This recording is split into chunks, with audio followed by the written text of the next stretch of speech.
जोडून या धन उत्तम व्यवहारे, उदास विचारे वेच करी। उत्तमची गती तो एक पावेल, उत्तम भोगील जीव खानी। परोपकारी नेने परनिंदा, परस्त्रिया सदा बहिनी माया।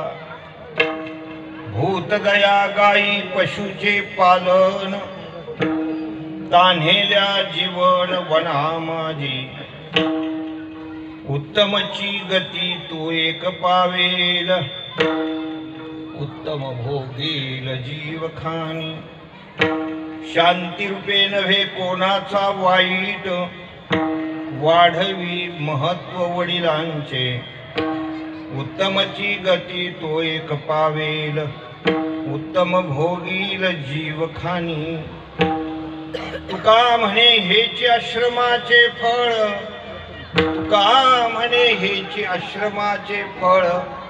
परमपद बळ वैराग्याचे, उत्तमची गती तो एक पावेल, उत्तम भोगील जीव खानी। विठ्ठलो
नमो विश्वरूपा विष्णुमाय बापा, अपार अमुपा पांडुरंगा।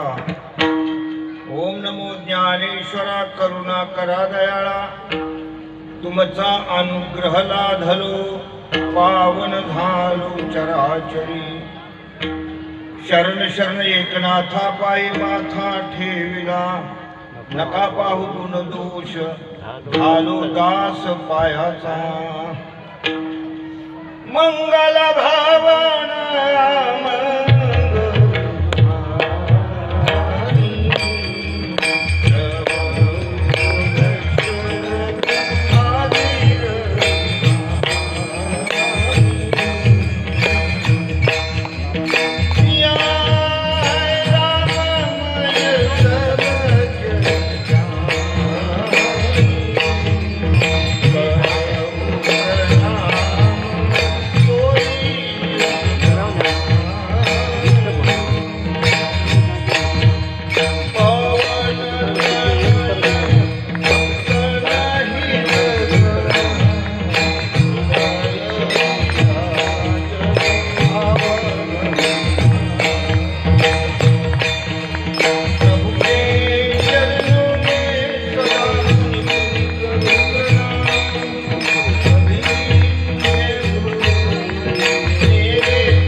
उदास विचारे वेच करी उत्तमची गती तो एक पावेल उत्तम भोगील जीव खाणी प्रस्तुत प्रसंगी सेवेकरता निवडलेला अभंग श्रीमान जगद्गुरु जगद्वंदनीय महाराष्ट्र भूषण वैराग्यमूर्ती तुकोबार आहे यांचा हा 6 कडव्याचा गृहस्थी माणसासाठी अत्यंत उत्कृष्ट अशा प्रकारचा उपदेश करणारा हा अभंग या अभंगामध्ये आचरणात्मक भागाचा विचार आहे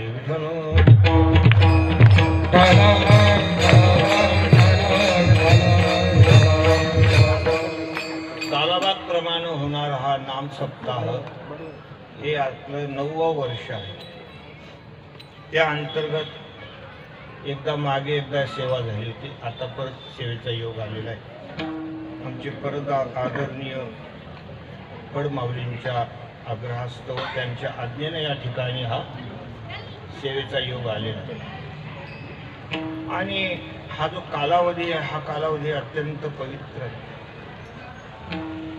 संजनी समाधी सोहळ्याचा हा कालावधी आहे नुसतं स्मरण केलं तरी मनुष्य पवित्र होईल असा हा कालावधी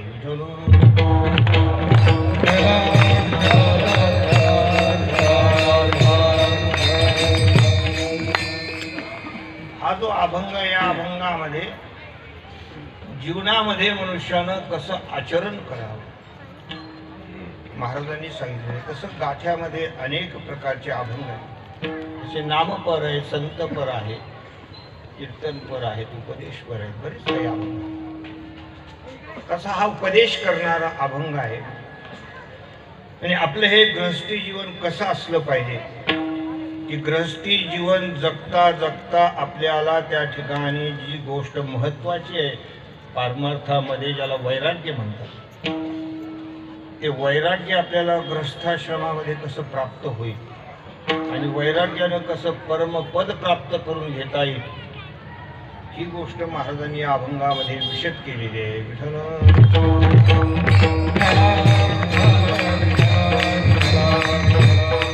एक विचाराचा भाग आहे म्हणजे ज्ञानाचा भाग आहे आणि एक आचरणाचा भाग आहे एखाद्याजवळ जर ज्ञान असेल ज्याला आपण शब्द ज्ञान म्हणतो एखादा ग्रंथ अवगत आहे काही पाठांतर आहे अनेक शास्त्राचं अवलोकन केलेलं आहे अशा प्रकारचं त्याच्याकडे ज्ञान आहे पण आचरण नसलं तर लोक काय म्हणतील आम्हाला माहिती आहे ज्याप्रमाणे जर्सी गाय असते बघा जर्सी गाय दूध खूप देते पण चवीला पांचट तसं शब्दज्ञान पुष्कळ असेल पण आचरणाला फार मोठं महत्व आहे बोले तैसा चाले झाले त्याची वंदावी पाव. तिथं शांती ब्रह्मनाथ महाराजांनी खूप सुंदर असे दृष्टांत दिलेले आहेत की केवळ त्या ठिकाणी अभ्यास करावा, समाजापुढे एक शब्द पांडित्य निर्माण करावं, समाजाला आकर्षण करावं, त्याला एवढं महत्व नाही. तुमचं त्या पद्धतीचं आचरण आहे का? नाहीतर गुळ उसाचा घाणा, तोंडीचा रस भरे भाना, शब्द चोपटे करुणी वदना, करी परिभ्रमणा कर करी. नाथांनी दृष्टांत सुंदर दिलेला आहे. ते ऊसाचा जसा चरक असतो, शहरामध्ये ठिकठिकाणी असते, ते ऊसाचा रस प्यायला लोक जातात. काही काही आम्हाला सुद्धा पत्ते सांगतात,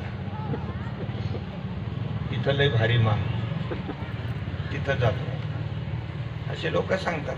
पण तिथले ग्लास जे आहेत ना, त्याला अनेक महात्म्यांचे तोंड लागलेले राहतात, त्याच्यामुळे आम्ही काही घेत नाही असं सांगत असतात. पण तिथे जर गेलं तर प्रत्यक्षामध्ये ते ऊस जे त्या घाण्यामध्ये त्या चरकामध्ये टाकतात, चरक असा कर कर कर कर वाजत असतो. त्याला कितीतरी वेळेला असं फिरून फिरून टाकतात, चरकाला एक थेंब सुद्धा राहू देत नाही, बाकीचे पिऊन जातात. तसं हे सांगणारे चरकासारखे नुसतं बडबड बडबड करत राहतील, एखाद्या वेळेला ऐकण्याचा उद्धार, ऐकणाऱ्यांचा उद्धार. नाथांचा दृष्टांत लक्षात घ्या की शब्द चोपटे करुणी वदना. केवळ आपल्याकडे शाब्दिक ज्ञान असून चालत नाही, शब्द ज्ञानानं शब्दविषयक आवरण जातं, ब्रह्मविषयक आवरण जात नाही. विठ्ठल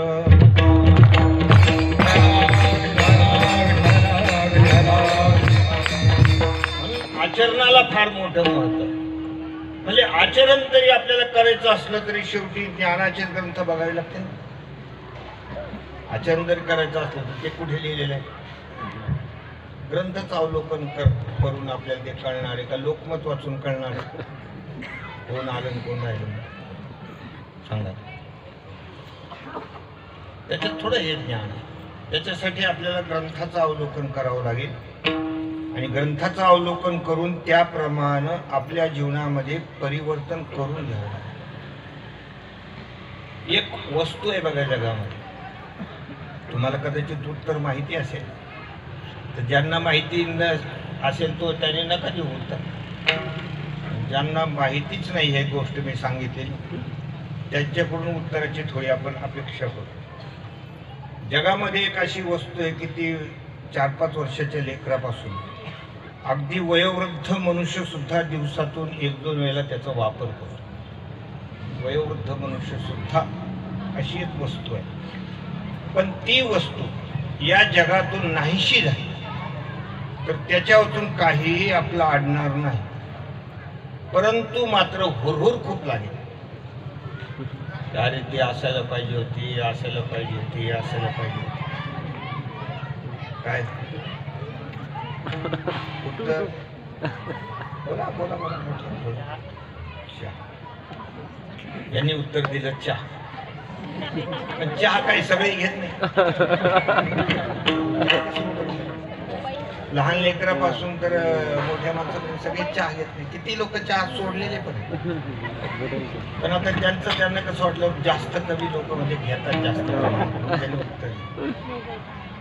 पण अगदी सोपं उत्तर आहे त्याचं उत्तर आहे आरसा.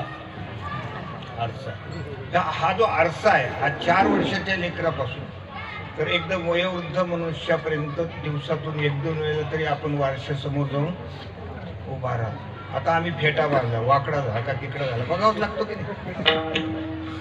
आरशासमोर मनुष्य गेल्याशिवाय राहत नाही. काहींना जास्त छंद राहतो, ते दिवसभरातून कितीतरी वेळेला जातात. काही माणसं खिशात पण ठेवतात आरसा. तरुण मुलं खिशात सुद्धा आरसा ठेवतात.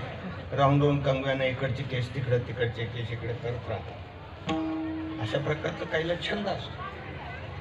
पण तो आरसा नावाची जी वस्तू ही जगातून जर नष्ट झाली तर त्याच्यावरून काहीही आपलं अडणार नाही. ते आपलं पोट भरणार नाही असं थोडंच काही, परंतु आपल्याला हुरहुर लागल्याशिवाय राहणार नाही की ते असायला पाहिजे. त्याप्रमाणे हे जे संत वाङ्मय आहे हे आपल्या जीवनाचा आरसा आहे. आरसा काही लोक आयुष्यभर त्याचं वाचन करत नाही, बघत नाही, काही करत नाही, त्यांचं काय अर्थ थोडं त्याच्यावर, पण जीवन फुकट झालं, जीवन फुकट झालं. म्हणून आपण कशा पद्धतीनं आचरण करायला पाहिजे, तर त्याचा आरसा जर असेल तर तो संतांचं वाङ्मय आहे. संत सम्राट ज्ञानराज माऊलींचा अमृतानुभव ग्रंथ आहे, ज्ञानेश्वरी ग्रंथ आहे, गाथा आहे, नाथांचं भागवत आहे.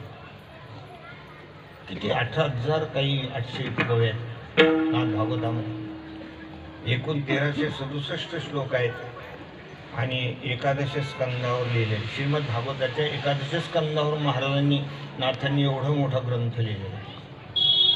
मी तुम्हाला सांगितलं यांना पडमावलींना, योगायोगानं हा आमचा जो नातू याच्यात या नाथ भागवतातले सगळे श्लोक पाठ, पूर्ण 1367 श्लोक पाठ. काय योग, नित्यानं वाचन करून करून त्याचे झाले पाठ. किती सुंदर ते वाङ्मय सगळं. कुठलाही ग्रंथ समोर घ्या, तो आपला जीवनाचा आरसा आहे. कुठलाही ग्रंथ घ्या, रामायण आहे, कुठलाही ग्रंथ घ्या, इथे खूप छान उपक्रम आहे. रोज एक ग्रंथावर सांगितलं आहे, कोणत्या ग्रंथात काय, कोणत्या ग्रंथात काय आहे. खूप छान उपक्रम आहे. 2-2.5 तासामध्ये सगळं तुम्हाला त्याच्यात काय काय सांगितलं. पण हे सगळं वाचन करणं, पाठांकन करणं, पण आचरण नसलं तर काय होतं सांगा. मग तर तुकोबारा म्हणतात, घोडे काय थोडे वालविते ओझे, भावेवी न तैसे पाठांतर. मग असं तर घोडमं पण खूप ओझं वाटतं, त्याला काय महत्व. पाठांतर काय आहे याला महत्व नाही, अभ्यास किती याला महत्व नाही. वाङ्मयामध्ये जसं सांगितलेलं आहे त्याप्रमाणे तुमचं आचरण आहे.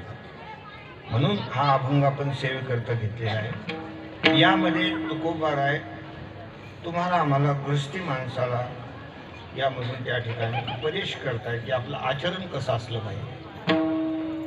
आपले जे वर्ग आहेत महाराज, तसं तर 90-95% लोक गृहस्थाश्रमीच आहेत. आता काही मुलांना मुली मिळत नाही, ते तसे राहे निरुपाय ब्रह्मचारी, तो भाग वेगळा, उपायच राहिला नाही त्याला. कारण मला एक मुलगा भेटला होता, तो म्हणलं कसं काय तुझं सोयरिकीचं वगैरे चाललंय. हो म्हणले महाराज, 8 आणे जमले. 1-2 वर्षांनी पुन्हा भेट झाली. म्हणलं कसं काय, कुठपर्यंत आलं. म्हणजे 8 आणे जमले. म्हणजे 8 आणे मला काही कळालं नाही. नाही म्हणले मी एकटा तयार आहे, कोणीच द्यायला तयार. अजून 8 आण्याचंच काम आहे म्हणजे माझं.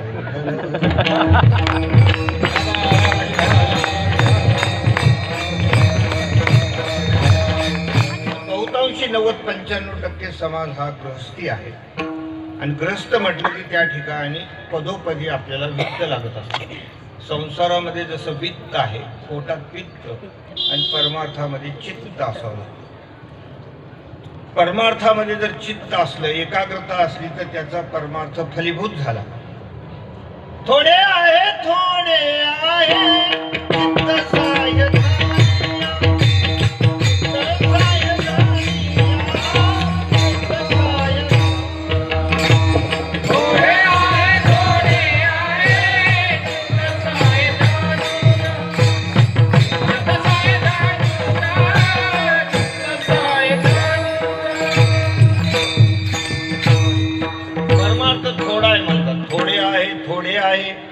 चित्त सहाय्य झाली, चित्ताची सहाय्यता झाली की कृतकृत्यश्य भारत.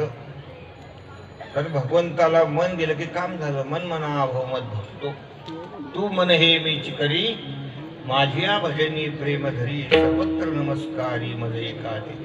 तुका म्हणे मन पूजा इच्छी नारायण. अशा प्रकारचं या ठिकाणी थोडं आहे. सगळ्या गोष्टी काही अवघड नाही, पण मनाची सहाय्यता, चित्ताची सहाय्यता लागते. पोटामध्ये पित्त असावं लागतं. पित्त म्हणजे तो जठराग्नी आहे, तो प्रदीप्त असावा लागतो.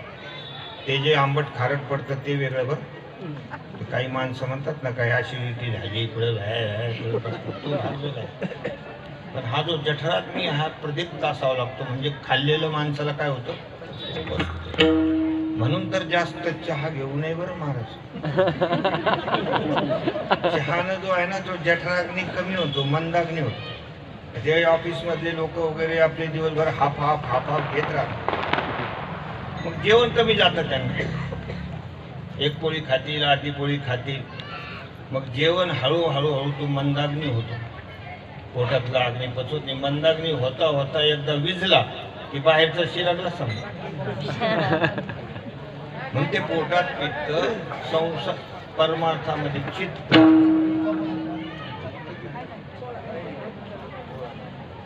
असं का?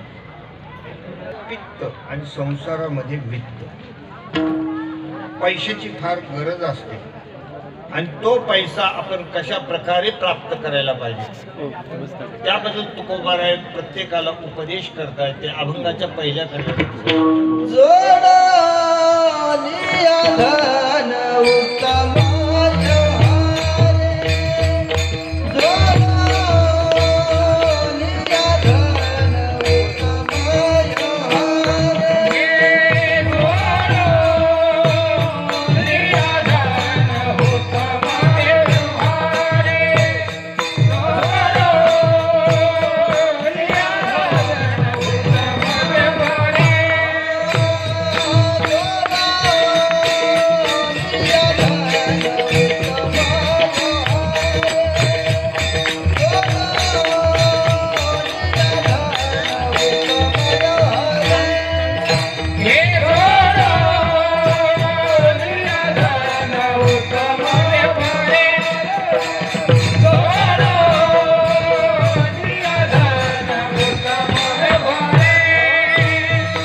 धन उत्तम व्यवहारे उदास विचारे वेच करी.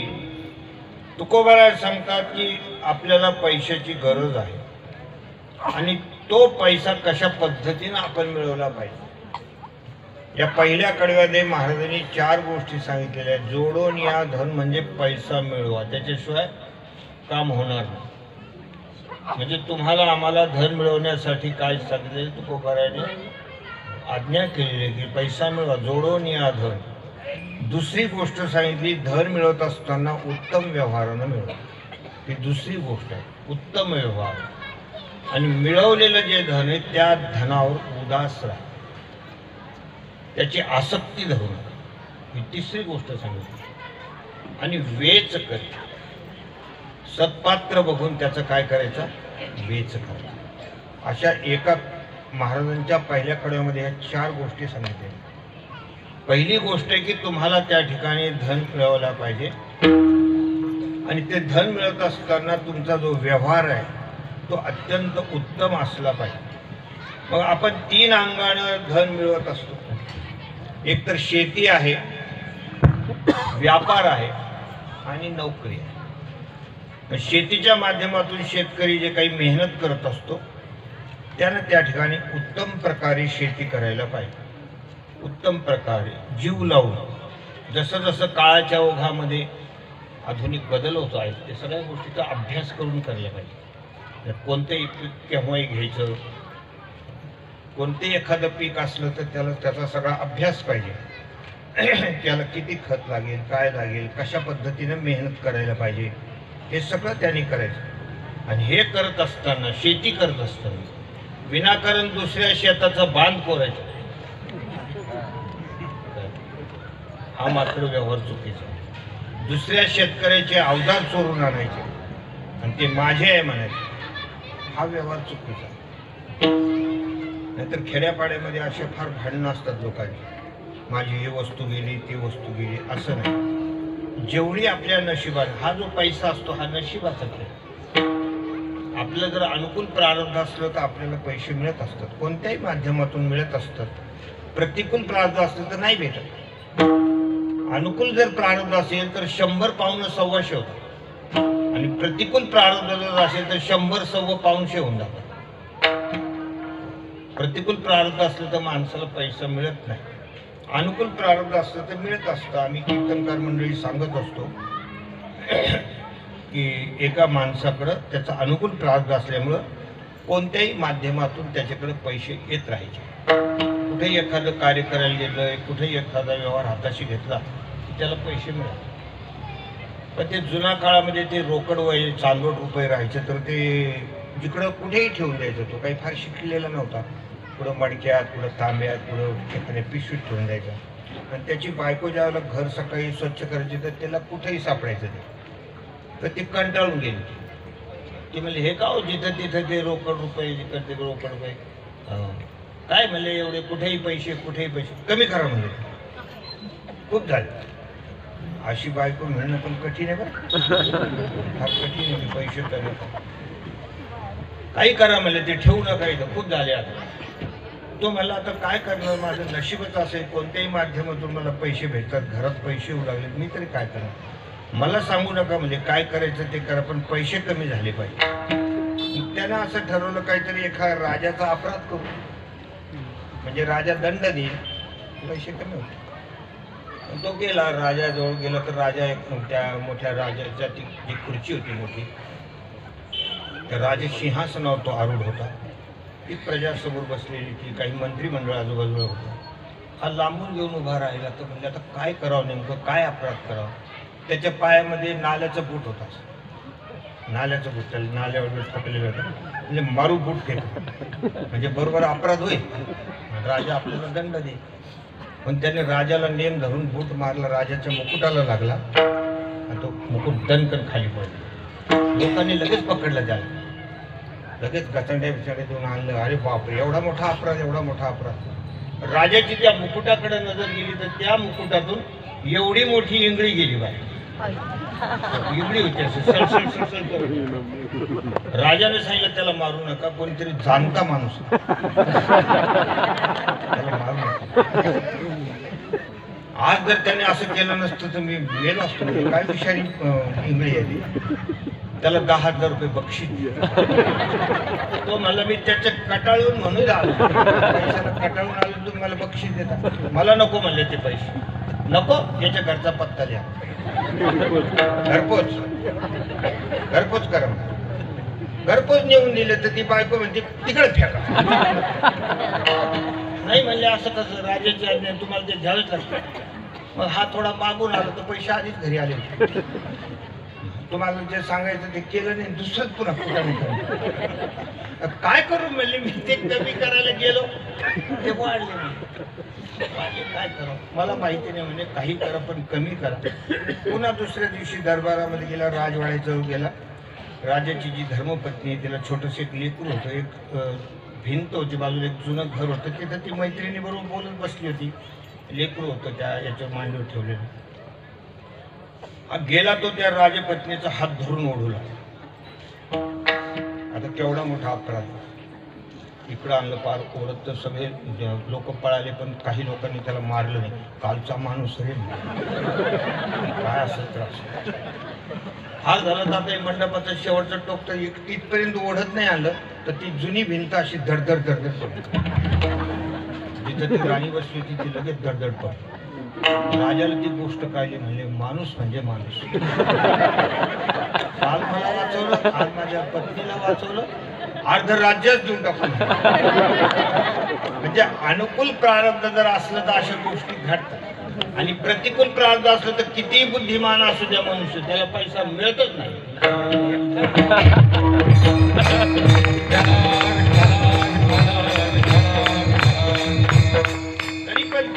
त्या ठिकाणी पैसा तुम्हाला मिळवणं गरजेचं आहे, पण तो पैसा मिळत असताना उत्तम व्यवहारानं पैसा मिळवा. शेती करत असताना इमानदारीनं करा.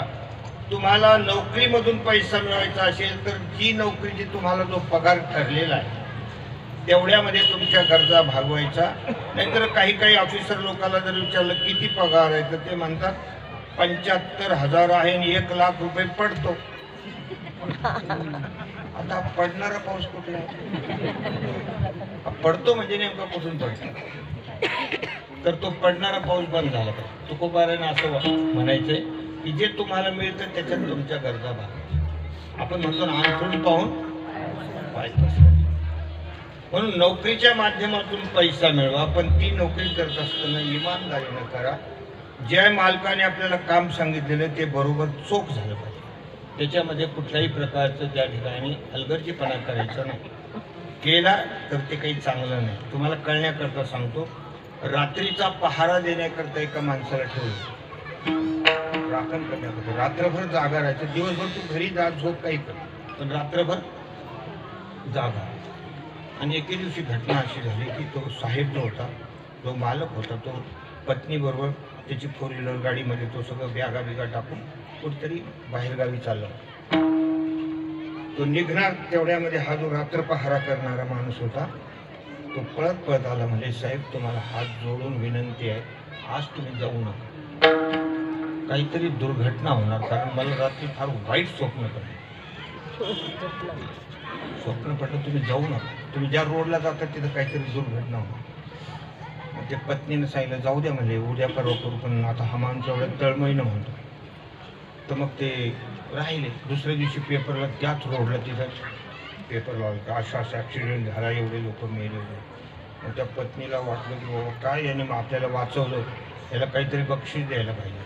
म्हणून सांगितलं पतिराजाला, म्हणजे त्याला बक्षीस द्या, त्याने आपल्याला काल मरणाच्या खाईतून काढले. त्या मालकानं त्याला बोलवलं आणि त्याचा हिशोब केला. आतापर्यंत तुझा काय हिशोब असेल ते पैसे दिले, एक क्षणभर सुद्धा इथं राहायचं नाही. म्हणजे अहो तुमच्या असं कसं काम होतं, मी आपल्याला वाचवलं आणि याला काढायला. म्हणजे मी त्याला रात्रभर जागायची ड्युटी दिली होती. तो म्हणतो मला स्वप्न पडलं. स्वप्न पडलं याचा अर्थ काय होतो? झोपला. म्हणजे त्याने काम इमानदारीने केलेलं. म्हणून आपल्याला दिलेलं जे काम आहे ते इमानदारीने झालं पाहिजे.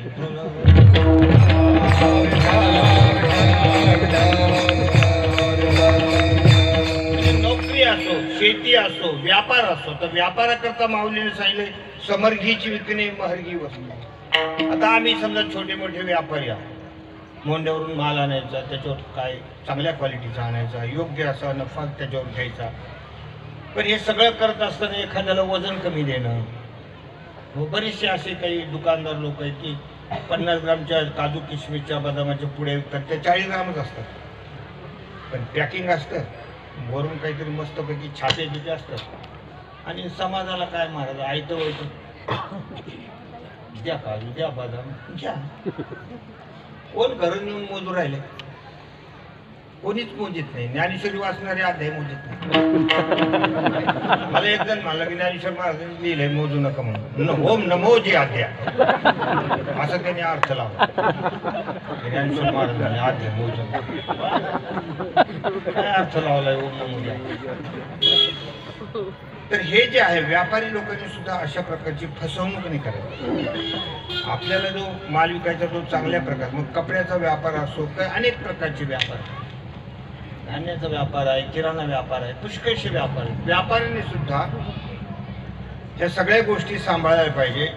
ग्राहक जो आहे त्या ग्राहकाला देवता समजून आणि व्यवस्थित त्याला त्या ठिकाणी ते देणं आणि त्याच्यावर जे काही मिळालेले पैसे त्याच्यावर आपला चरितार्थ चालवणं तुकोबाराने सांगितले. आता समजा एखाद्याकडे व्यापार नाही, शेती नाही, काही नाही, काही नाही आणि परिस्थिती अत्यंत नादान असली तर त्याला नाथ महाराजांनी भिक्षान्न सांगितले.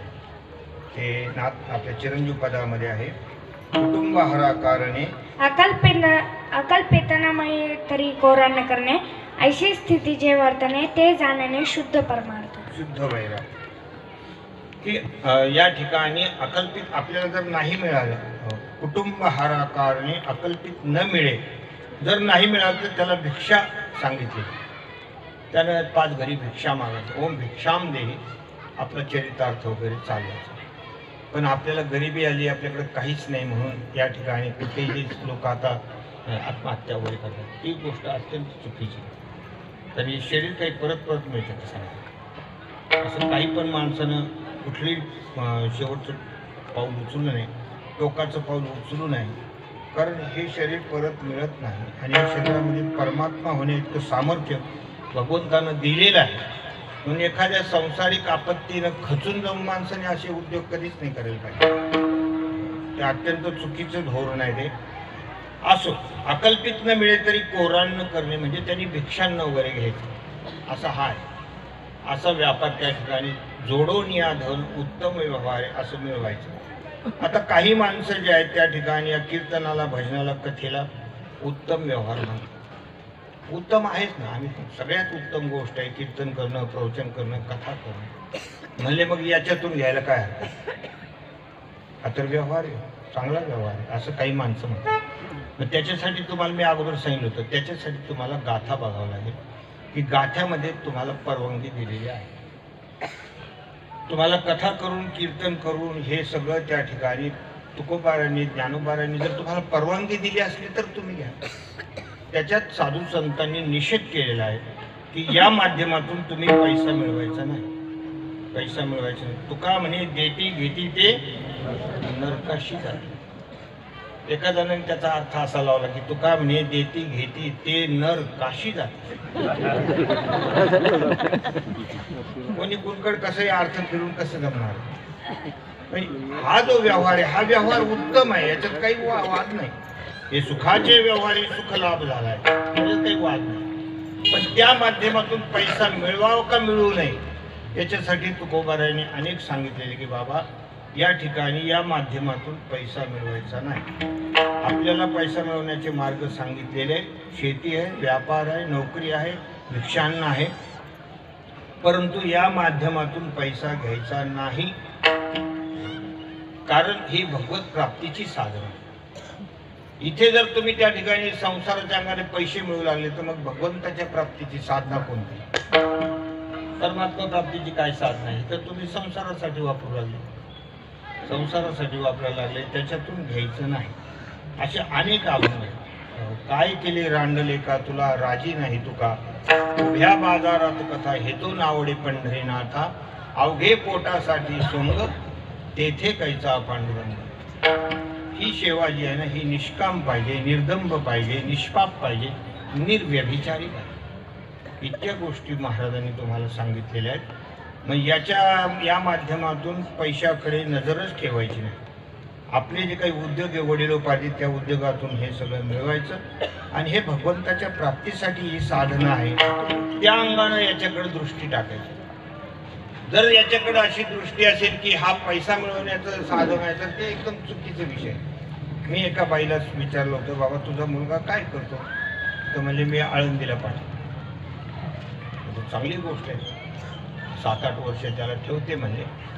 हां बरं, अजून काय पुढे काही शिकवायची इच्छा आहे का? केसला वगैरे असं पाठवायचं का? नाही म्हणले 7-8 वर्ष आळंदीला राहिला म्हणजे कमीत कमी 21,000चा महाराज झाला पाहिजे. असं एवढा मोठा त्याला मला महाराज बनवायची काय आहे इच्छा आहे. एवढा मोठा म्हणजे काय? 21,000चं पाकिट. एकदम उद्देश चुकीचा आहे, उद्देश अत्यंत चुकीचा आहे. म्हणून आपल्याकडे जे काही तुकोबारांचा गाथा आहे, माऊलींचं त्या ठिकाणी ज्ञानेश्वरी ग्रंथ आहे, त्या सगळ्या गोष्टीमध्ये तुम्ही बघा वैराग्य वाचून काही ज्ञानाशी तगणे केली. तिथे तुम्हाला त्या ठिकाणी वैराग्याची फार गरज आहे. म्हणून इथे याला जरी हा उत्तम व्यवहार असला तरी याच्यातून पैसे मिळवण्याचा साधू संतांनी निषेध केलेला आहे. त्याच्यामध्ये त्याचा जे काही परिणाम आहे तो चुकीचा आहे.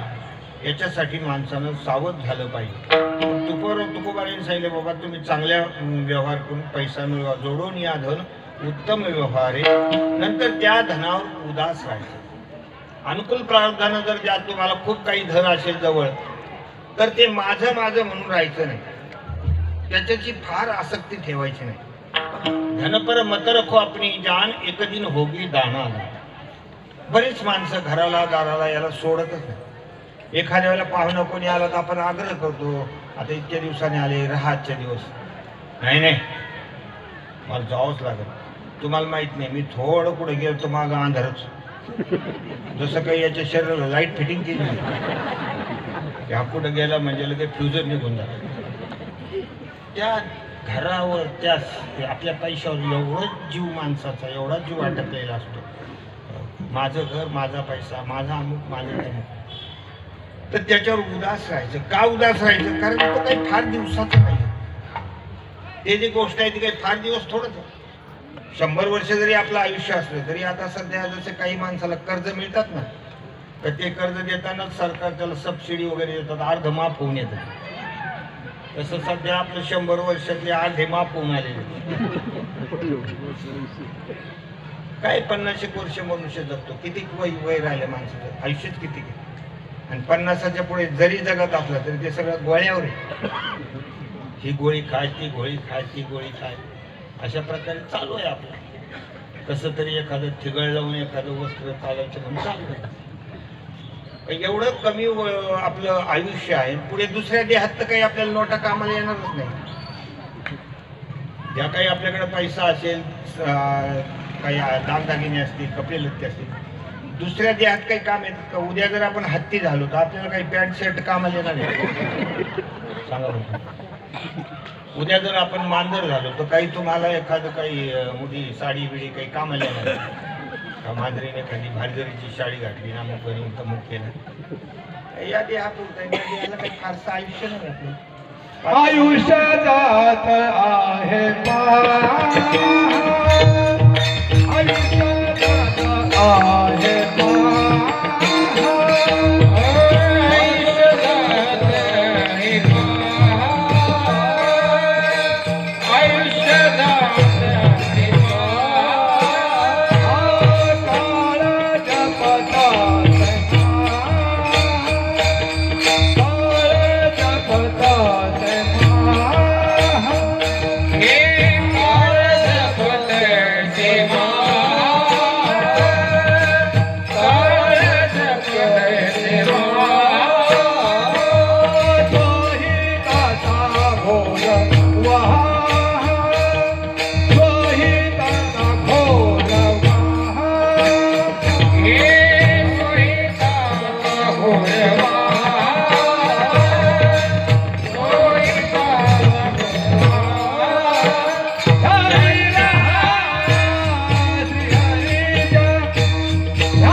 आयुष्य थोडं इनबिन काय म्हणतात त्याला, एकदम छोटंच आयुष्य. कितीतरी मागे मोठे मोठे आयुष्याले होऊन गेले, त्यांच्या दृष्टीनं बघितलं तर काहीच नाही, काहीच आयुष्य नाही आपलं. एवढंच छोटंच आयुष्य आहे. त्याच्यामध्ये मनुष्याचं एक एक एक क्षण चाललेला आहे. आणि त्या धनामध्ये एवढी आपण आसक्ती ठेवली तर आपलं काय त्या ठिकाणी पुढं काय होणार आहे, ते काही आपल्या बरोबर येणार आहे. समजा आपण कोट्यावधी रुपये जरी मिळवले, येणे एकलेची जाणीव शेवटी, येथे राहण्याची नाही कल्पकोटी, जोडिले धन नचले लक्ष कोटी, म्हणून आली या सावळीयाची भेटी. लखपती असू द्या, करोडपती असू द्या, अब्जावधी रुपये असू द्या, काय बरोबर येतं सांगा. आता हे एवढी मोठी रतन टाटा येईल, काय सामान्य गोष्ट होती का? किती मोठी संपत्ती, पण काय बरोबर, काहीच बरोबर येत नाही. म्हणून त्याच्यावर उदास राहायचं, त्याला जास्त चिटकून नाही राहायचं की आपलं आपलं आपलं असं म्हणत नाही राहायचं. आहे व नशिबानं जवळ आहे म्हणून. आणि नुसतं उदास राहायचं नाही तर विचारे वेच करी, विचार करून त्याला चांगल्या कामामध्ये कसं लावता येईल हे माणसानं विचार करायला पाहिजे. की आपलं चरितार्थ चालतंय व्यवस्थित, आणि आता हा सगळा उरलेला पैसा आहे, हे काही आपल्या पुढे कामाला येणार नाही. बरेचसे तर लोक असे म्हणतात की लेकरा बाळाला कामाला येईल, अमुक येईल. जास्त पैसे असले तर कधी कधी लेकरं बिघडून पण जातात. त्यांना जर मेहनतीनं पैसा कसा मिळवायचा हे जर कळू नाही दिलं ना तर मुलं चांगले पण नाही. आयता वयता जर पैसा हातात गेला तर ते काय करतील त्याचा नियमच अशी स्थिती आहे. म्हणून त्या ठिकाणी आपल्या हातानं काही दान धर्म वगैरे करायला पाहिजे. ती एक दैवी संपत्ती दान करणं म्हणजे अभयम सत्व संशुद्धी ज्ञान योग व्यवस्थिती ही दानम तमश्य यज्ञ स्वाध्यायस्तपार्जव.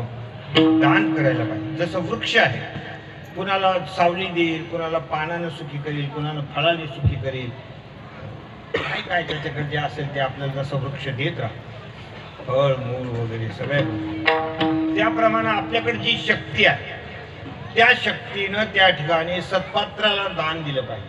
जसं आता इथे कीर्तन झालं की तुम्हाला काय अन्नदान आहे, अन्नदान आहे, अन्नदान करायला पाहिजे, गोदान करायला पाहिजे, भूदान करायला पाहिजे, वस्त्रदान करायला पाहिजे आणि चांगल्या क्वालिटीचं द्यायला पाहिजे.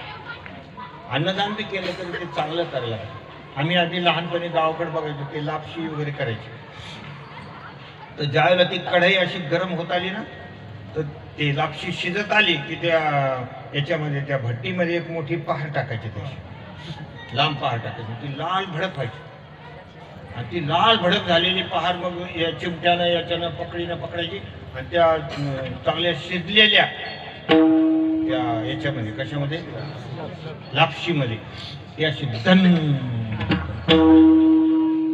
मला ते लहानपणी एवढं कळत नव्हतं, तरी मी विचारायचं हे झोपले कशा की पहार याच्यात कसं काय टाकतं. म्हणजे याच्याने काय होतं, म्हणजे थोडं जळल्यासारखं लागतं, करपटल्यासारखं लागतं, त्याच्यानं माल कमी उडतो. हे कोणतं अन्नदान आहे? असं कुठं अन्नदान असतं? शुद्रास द्यायला पाहिजे, चांगला अन्न द्यायला पाहिजे, ते अन्नदान आहे. विचारानं त्याचं चांगला करा.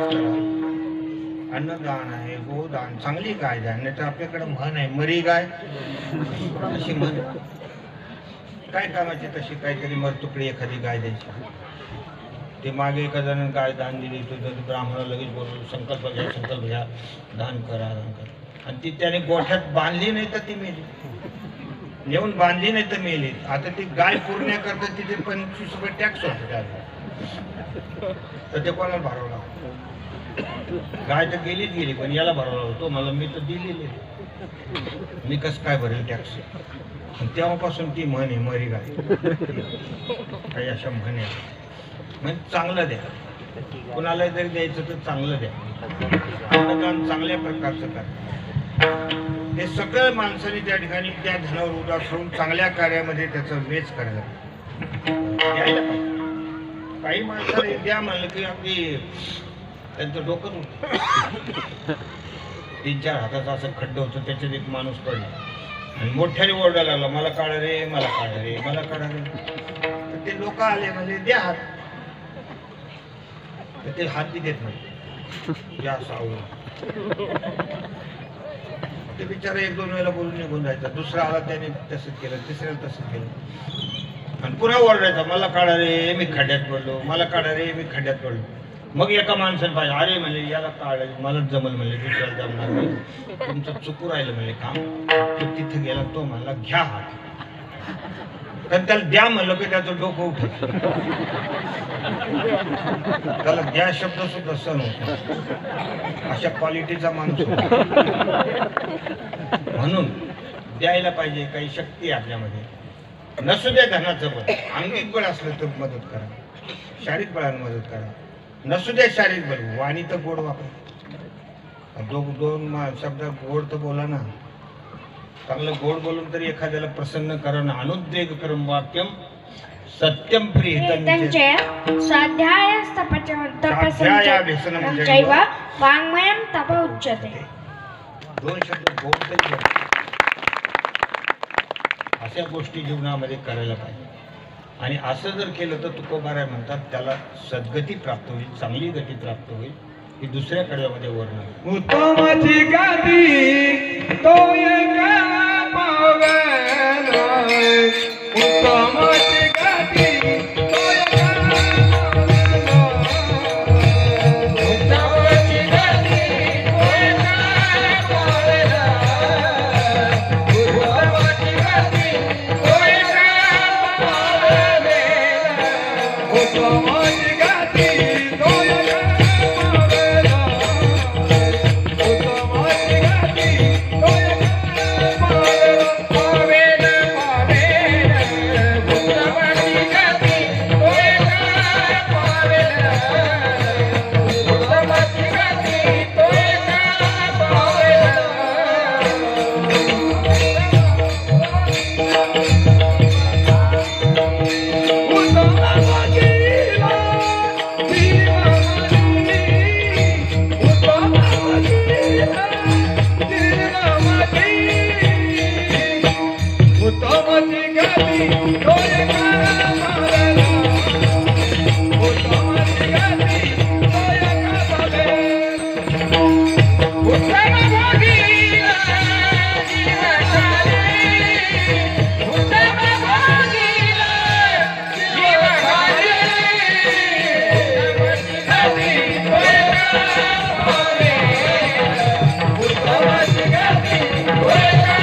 उत्तमची गती तो एक पावेल उत्तम भोगील जीव खाणी. तसं हे जे ध्रुपद आहे हे सगळ्या कडव्याला धरून आहे. याच्यात प्रत्येक कडव्यामध्ये ज्या ज्या गोष्टी सांगितलेल्या आहेत त्याप्रमाणे जर आपलं वर्तन असेल तर त्याला उत्तम गती प्राप्त होईल असं तुकोबराय म्हणतात. कारण गतीचे 2-3 प्रकार आहेत. गतीचे ऊर्ध्व गती आहे, मध्य गती आहे आणि अधगती आहे. ते गीतेमध्ये ऊर्ध्वं गच्छन्ति ती सत्वस्था मध्ये तिष्ठन्ति राजसाः जघन्य गुणवृत्तिस्था अधो गच्छन्ति तामसाः. ऊर्ध्वं गच्छन्ति सत्वस्थाः असं या अभंगात सांगितलं. तसं जर सत्वगुणाने जर वागलो आपण तर त्याला उत्तम गती ऊर्ध्वं गच्छन्ति म्हणजे त्याला स्वर्गलोक वगैरे प्राप्त होऊ शकतो. मध्ये तिष्ठन्ति राजसाः चांगल्या प्रकारे या अभंगामध्ये सांगितल्याप्रमाणे जर आपण वर्तन ठेवलं जोडून या धन उत्तम व्यवहारे दास विचारे वेच करी तर त्याला चांगलं मनुष्य देह मिळतो. चांगल्या घराण्यामध्ये मिळतो. ज्या घराण्यामध्ये चांगलं आचरण शुद्ध आहे अशा घराण्यामध्ये मिळतो. असं बेवड्या लोकांच्या घरात जन्म मिळत नाही. सगळे घरात पेलेलेच माणसं. असे काही घरात काहीच धडाचे नाही. एक पण धडाचं नाही मनुष्य. कोणी कसं कोणी दारू पिऊन राहिलं, कोणी बिड्या पिऊन राहिलं, कोणी गुटके खाऊन राहिलंय. असे एकाचडी एक लोक राहतात. काय सांगायचं. मला एक जण एकदा फाटीवर पाठवलं होतं पेलेला माणूस मोटरसायकल उभा राहिलो. आले का महाराज बस. आता बसा म्हणूस तर मी पाय करूच तर ते गेले.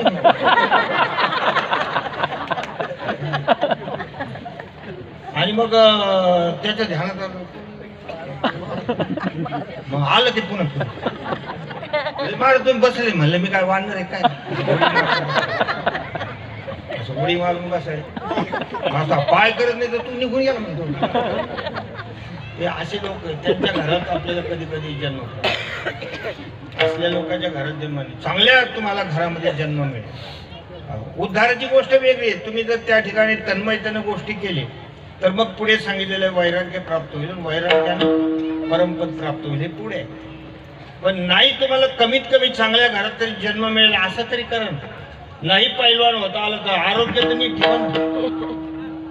पैलवान होणं गोष्ट वेगळी पण कमीत कमी रामदेव बाबांचे जे काही थोडेफार आसनं आहेत फिरणं आहे आरोग्य तर ते चांगलं ठेवा ना. आरोग्य तरी असं कुचकामी करू नका. नाही तर काही माणसं काहीच करत नाही, व्यायाम करत नाही, काही करत नाही, ते नाजूक होऊन जातात. आरती घेतली तर उष्णता वाढते, तीर्थ घेतलं की सर्दी ते काय कामात. कमीत कमी कमीत कमी चांगल्या घरात जन्म येईल असं तरी करा ना. उत्तमची गती तो एक पावेल उत्तम भोगील जीव खाणे. चांगल्या ठिकाणी त्याला जन्म मिळतो. चांगल्या घराण्यामध्ये जन्म मिळतो. जास्त कटकडी नाही राहत. चांगले भोग मिळतात, व्यवस्थित मिळतं. शेजारी पाजारी चांगले मिळतात. हे सुद्धा भाग्याचंच लक्षण. नाही तर कधी कधी शेजारी पाजारी चांगले नसतात, कुटुंबातले लोक बरोबर नसतात. एखाद्याला बायको प्रतिकूल वागते, एकही गोष्ट मनासाठी करत नाही. असंही काही काही माणसाचं काम. कधी एखाद्याला पत्नी चांगली असते तर माणूस चांगला नसतो. ते जात्यावरचे गाणे म्हणताना आम्ही पाहिलं होतं खेड्यामध्ये. ठिकाचा आंब्याचा गामरस पाणी घालून केला नास कुठलं माझं नशीब ग मला भेटला गांजा कस. असं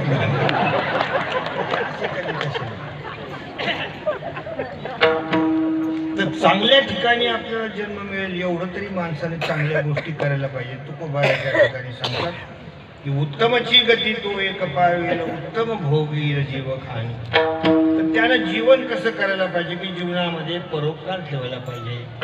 कुणाची निंदा करू नये. महाराज तिसऱ्याकडे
परोपकारी नेने परनिंदा परस्त्रिया सदा बहिणी माया. जीवनामध्ये आपल्याला जे बल मिळालेलं आहे ते परोपकारामध्ये खर्च करा. तुका म्हणे फार थोडा तरी परोपकार. परहित समधर्म नाही भाई परपीडा समधर्म अधमाई. परहित समधर्म नाही भाई. दुसऱ्यावर उपकार करा. जी जी शक्ती असेल त्या त्याप्रमाणे माणसानं आपलं जीवन हे उपकारी ठेवायला पाहिजे. आणि पुन्हा परोपकार केल्याचं डोक्यात सुद्धा ठेवायचं नाही. नाही तर तू विसरून गेला का, मागे तुला मी उचलून दवाखान्यात नेलं होतं, असं मागचं कधी कोरून काढायचं नाही. तू हे विसरला का आणि ते विसरला का, मी तुझ्यावर एवढे उपकार केले होते. म्हणून ते नेणे पद आहे. म्हणजे परनिंदा नेणे आणि परोपकार केल्याचं सुद्धा नेणे. काही परोपकार केला तरी ते डोक्यात ठेवायचं नाही, ते पण विसरून जायचं नाही. भगवंतानी शक्ती दिली आपल्याला, त्या शक्तीने आपण उपकार केलेला आहे. ते काय घडी घडी आपण तोंडातून काढायचं, त्याच वेळेला ते विसरून जायचं. पण परोपकारी बुद्धी असली पाहिजे. परोपकारी नेणे परनिंदा.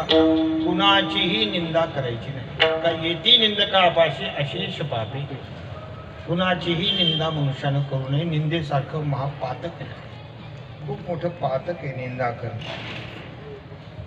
कधीच जीवनामधून माणसाने हे एक पथ्य पाळायचे. आपल्याकडून कुणाचीही निंदा होता कामा नये. त्याच्यात माणसाला खूप इंटरेस्ट येत असतो लोकांना, त्याची निंदा करण्यात, त्याची निंदा करण्यात. तो असा तो तसा, गल्लीपासून तर दिल्लीपर्यंत कोणाची निंदा करील त्याचा काही नियमच नाही. पण माणसानं निंदक, तू कबीरदाजी म्हणतात, निंद करी राखिये अंगन कुटी समाय. बिन पाणी बिन साबना निर्मल करे सुभाय. बिना पाण्याचा बिना साबणीचा तो दुसऱ्याचे पाप धुण्याचे काम करत असतो. म्हणून कोणाची निंदा होता कामा नये. जीवनामध्ये परोपकार करायला पाहिजे. नेणे परनिंदा परस्त्रिया सदा बहिणी माया. परस्त्री जी आहे ती आपल्या वयाची असेल तर ती माझी बहीण आहे. आपल्यापेक्षा वडील असेल तर ती माझी माता आहे. छोटी असेल तर ती माझी कोण आहे, कन्या. असा माणसाच्या चित्तात काय यायला पाहिजे, स्त्रीकडे बघून असा भाव निर्माण झाला पाहिजे. ही माझी कन्या म्हणून शोभते, ही माझी बहीण म्हणून शोभते. अशा प्रकारचा भाव निर्माण झाला पाहिजे. नुसत्या परस्त्रीचा रावणानं अभिलाष केला तर सगळ्या गाढवाचा नांगर फिरून जाईल. विभीषणानं पण सांगितलं होतं की बंधू हे चुकीचं आहे तुमचं. सोपरनारी लीलार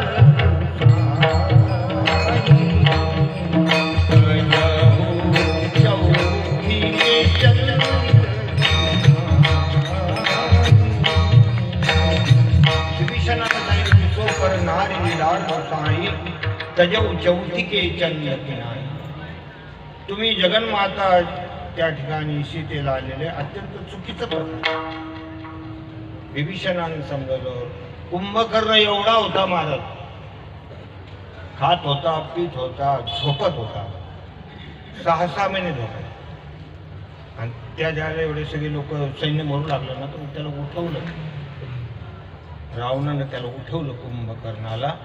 बरेच काही बँड वगैरे लावले, काही म्हणतात हत्तीच्या अंगून फिरवले, बरेच काही वर्णन असतं रामायणामध्ये. असं काही काही त्याला काय काय प्रकार केलं. त्यावेळेला कुठे तो आणि उठून बसला. मग अर्ध्या झोपेतून उठल्यावर माणसाचं डोकं फिरत असेल. अर्ध्या झोपेतून 6 महिने झोपत होता, ते 2-3 महिनेच झाले. त्याच्यामुळे ते मला आम्हाला कशाला उठवलं. त्या रावणानं सगळं सांगितलं, असं असं घडलेलं आहे आणि तुम्हाला युद्ध करावं लागेल.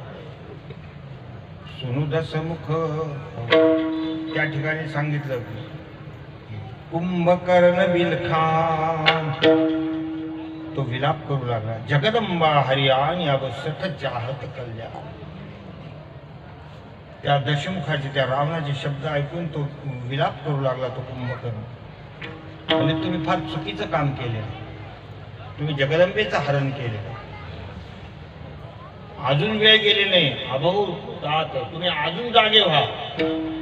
हे तुम्ही चांगलं केलेलं नाही, तुम्ही तिला पुन्हा आदरानं नेऊन द्या, असं कुंभकर्ण सुद्धा म्हणायला. पण ते रावणानं काय केलं म्हणले, तुझं प्रवचन ऐका थोडं तुला उठवलं, बंद कर म्हणले ते प्रवचन. मी सांगितलं ते काम करतो का नाही, युद्धाला जायचं की नाही, तर जायचं की नाही, तर परत झोपायचं नाही. तो रावण होता, भयंकर खतरनाक कार्यक्रम होता.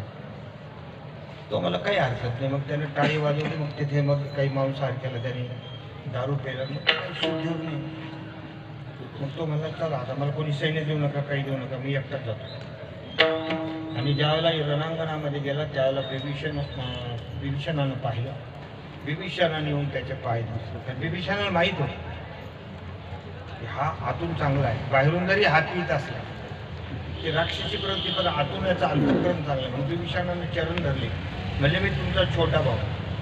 त्या बिभीषणाला आपल्या छातीला लागलं, म्हणजे बंधू तुझं खरोखर तू कल्याण करून घे, फार चांगलं काम केलं, पण आता कसं आहे म्हणजे मला चढू राहील, आता तू जा म्हणजे. कारण एकदा चढल्यावर काय बोलल त्याचा काही नियम नसतो. सध्या मी काही आता जरा ती नशा चढायला लागली.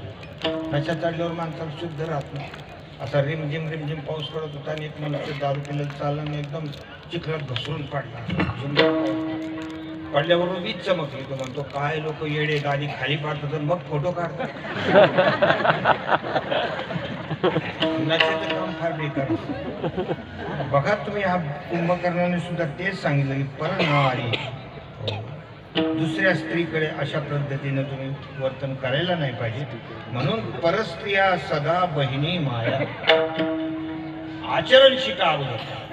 नाही तर बरीचशी लोक कीर्तन करतात, कथा करतात आणि त्यांचे पेपरमध्ये नाव येतात. अरे 10-10 लाख लोकांमध्ये बोलणारे लोक जेलमध्ये बसले, जन्मठेपीची शिक्षा बघतात. हे असला प्रकार काय करायचा? त्याच्यापेक्षा तर तुम्ही नाही कीर्तन केलेलं परवडलं, नाही कथा केलेली परवडलं. चुकीचं जर वर्तन असेल तर नुसत्या बडबडीला काय किंमत आहे?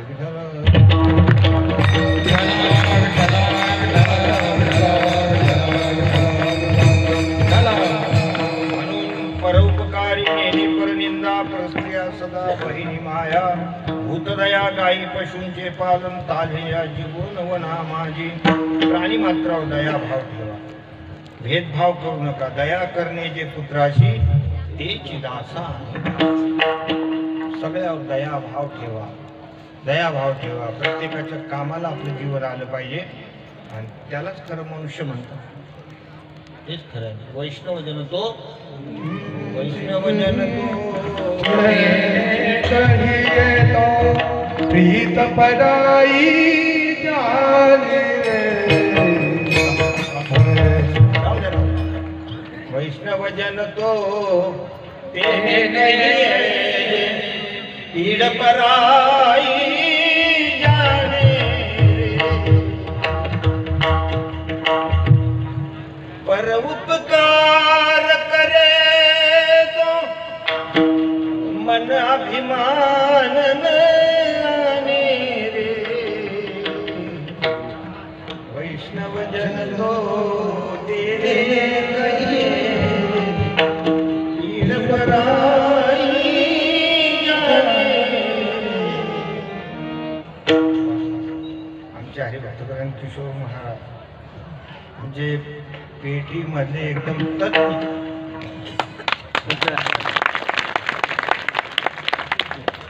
ज्याला आपण म्हणतो ना स्पेशलिस्ट. आता कीर्तन सेवा पण फार छान करतात, कीर्तन पण ऐकलं नाही त्यांचं. पण अनेक चांगल्या गायक मंडळीला त्यांनी मदत केली. कीर्तनामध्ये जास्त आम्ही पेटी स्वीकार करत नाही म्हणून जास्त नाही बघत. कीर्तनामध्ये कसं आपलं लावणी मृदंग एखाद्या वेळेला जे वादन काम करणारे जर यांना स्वर वगैरे कमी जास्त केलं तर त्याचा उपयोग घेतो आम्ही. तर कीर्तन पण हे रामेश्वर आहे छान साथ आहे, स्वर वगैरे चांगला आहे त्याचा, म्हणजे मस्त जीव लागतो. कीर्तनकाराला ही मदत करावी लागते. आम्ही कधी कधी मी एका गावाला म्हणलो तुम्ही सगळेजण मला उचलून धरा, तर दोघांनी येऊन मला म्हणले असं नाही रे बाबा, तुम्ही साथ करा म्हणलं. विठाला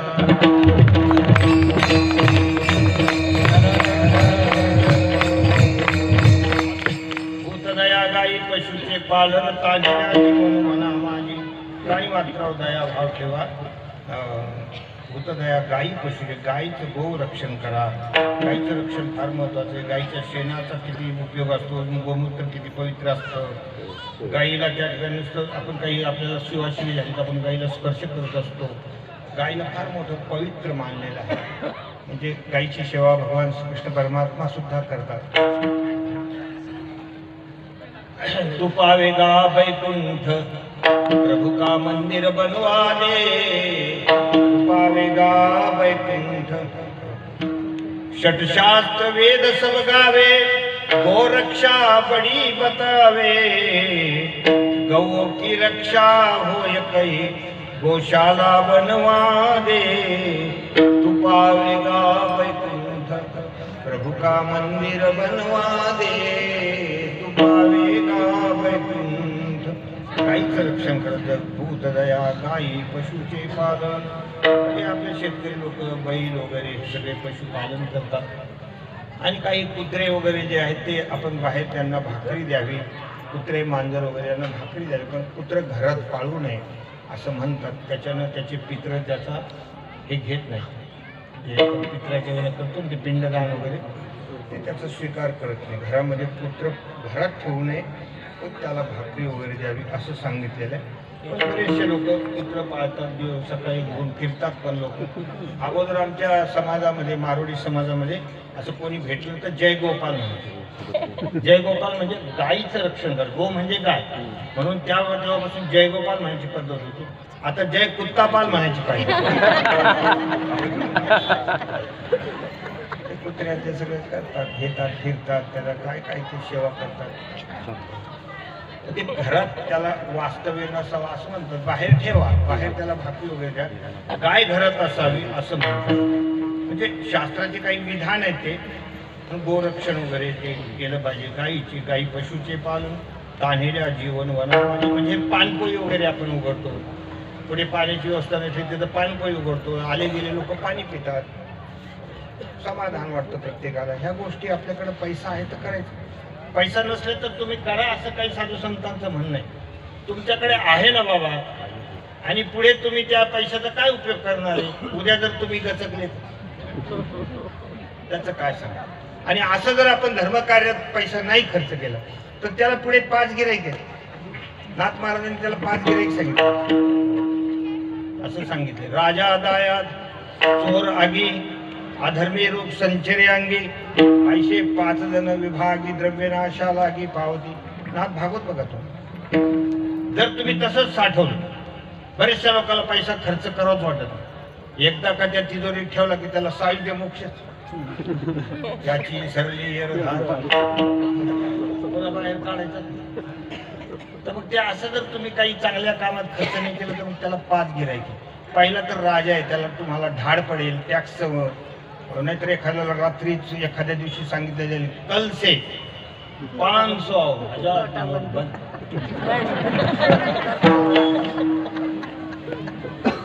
मग कसं धाबदान. त्या नवऱ्यानं बायकोला पहिल्या दिवशीच पैसे मागितले. मला थोडे पैसे लागले. म्हणले मला विष खायला पैसे. मला तुम्ही पैसे मागू राहिले. मला विष खायला पैसे नाही. ज्या दिवशी ती घोषणा झाली मला दुसऱ्या दिवशी एवढे पैसे निघाले अख्ख्या जगाला विष पुरं. ते कधी कधी राजा काहीतरी 10 टाकतो टॅक्स बसवतात. त्याच्यानंतर राजा दायात म्हणजे जावई. जामा तो दशमग्रह. जावायला अंतर्ज्ञान असतं सासऱ्याकडे काय म्हणून. अंतर्चक्षु असतं त्याला जावायला. त्याला कळतं. मी पण जावं कोणाचं तुम्ही सांगता. तर अशा प्रकारे तो जावई त्रास देत राहतो. हे द्या ते द्या ते द्या. त्या मुली सांगत राहतो अमुकान तमुकान तमुक. असो राजा दाया चोर येतात नाही चांगल्या ठिकाणी खर्च केलं तर रात्री बेरात्री तोंडाला फडके बांधून चोर येतात. एकदम रामपुरी चाकू काढतात. छातीवर बसतात. बताव. मग त्या किल्ल्या देऊन टाकतात. सगळ्या त्याच्यासमोर दागदागिने नोटा ते काढून घेतो, चोरून घेऊन जातो. आणि तो काही सकाळी उठून पेढे थोडं वाटत आजी सोनियाचा दिनू वर्षे अमृताचा असं थोडंच म्हणतो मला. चोरटे घेऊन जातो. अरे आला चोर आगी अधर्माने ते मिळवलेला तो पैसा सगळं म्हणजे एखादा आजार होतो, एखाद्या शरीरामध्ये आजार होऊन जातो. मग डॉक्टर लोक तपासण्या सांगतात, काही सांगत राहतात, हे तपासून आणा ते तपासून आणा, तुमचा मुंबईला रिपोर्ट पाठवू, अमुक करू तमुक करू. आणि जशी जशी श्रीमंती वाढते तस तसे हे आपलं भारी भारी गोष्टी होतात. दात चांदीचे, डोळ्यात मोती, कानात मशीन, अनेक भानगडी आपल्या ते सुरू होऊन जातात. एखादा आजार होऊन जातो, अनेक गोष्टी होतात, त्याच्यामध्ये पैसा निघून जातो. म्हणून चांगल्या कार्यात खर्च करा. तुकोबारा या ठिकाणी सांगतायत की भूतदया गायी पशूंचे पाळन तानेला जीवना माझी शांतीरूपे नव्हे कोणाचा वाईट वाढवी महत्त्व वडिलांचे. आपला स्वभाव चांगला पाहिजे, शांत पाहिजे. कुठे कधी असं छोट्या छोट्या गोष्टीवर राग नाही आणायला. क्रोधी स्वभाव काय कामाचा, आणि ते आपल्या हातात आहे ना. प्रयत्नानं मनुष्य स्वभाव बदलू शकतो. आपण काय बैल थोडंच आहे, एखादं लाखोळं बैल असलं, मार्क बैल असलं तर ते धावतं माणसं. पण आपल्याला कळतं ना, आपण असं कोणावर धावणं काही चांगलं नाही. छोट्या छोट्या गोष्टीवर घरामध्ये क्रोध निर्माण करणं. ते समर्थनगरमध्ये एक कुंड म्हणून ग्रस्त होते, ते वारले आता. पण त्यांना पहिल्यांदा चष्मा लागला तर ते दुकानावर आले होते चष्मा म्हणून. तर मी म्हणलं बाबा भाऊ तुमचा लई थाट वाढला भाऊ आता, चष्मा बिस्मा. सर विनोदानं बोलत तर त्याने चष्मा काढून पडला. म्हणजे तुम्हाला नाही पाहत ना, याच्यात एवढं काय बोललो तुम्ही. शेवटी मला वाईट वाटलं. मला काय माहिती तुम्हाला एवढं राग येईल काय. त्या 50 मला पैसे लागले असेल ते मी देतो. नाही तुम्हीच लई पैसे पाहिजे, पैसे बी घ्याय ना धडपड. शांती ठेवा, शांती रूपे नव्हे कोणाचा वाईट वाढवी महत्त्व. आपले वडील चांगले तर त्याच्यापेक्षाही आपण चांगलं झालं पाहिजे. असं वडिलांचं महत्त्व वाढलं पाहिजे. तुका म्हणे हे जे आश्रमाचे फळ. तुकोबाराय म्हणतात या ठिकाणी हे जे गृहस्थाश्रम आहे हे असं सगळं सांगितलं तसं जर वागलं तर तुम्ही खरोखर चांगल्या फळाकडे चाललेले आहात. आणि जर हे सगळं निष्काम भावनेतून जर तुमचं घडत गेलं तर तुम्हाला वैराग्य मिळेल आणि परमपदाची म्हणजे परमात्म्याची सुद्धा प्राप्ती होऊन जाईल. परमपद बळ वैराग्याचे. विठोबा